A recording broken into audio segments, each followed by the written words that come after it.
দেখো আমাদের ছাদ বাগানে কি সুন্দর পালং শাক হয়েছে। এবার যেহেতু শীতকাল আসছে তাই ভাবছে একটু ধনেপাতা, একটু পালং শাক, একটু মেথি শাক সব কিছুরই বুনবো।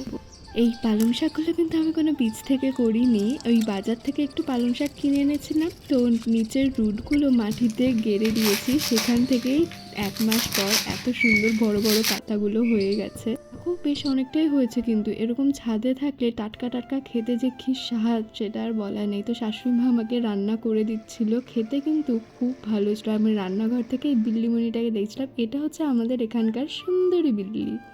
আমার না এরকম টুকটাক গাছপালা করতে বেশ ভালোই লাগে। টুকটাক কি বলি আর, আমার বাড়ির ছাদে পুরো গাছে ভর্তি করে ফেলেছি। আমার ইচ্ছা পুরোটাই আমি রাউন্ড করে গাছ গাছ গাছ গাছ করে ভরিয়ে ফেলবো এই শীতকালটা, এই যেমন চন্দ্রমল্লিকা, পিটুনিয়া, ইনকা গাঁদা এসব দিয়ে।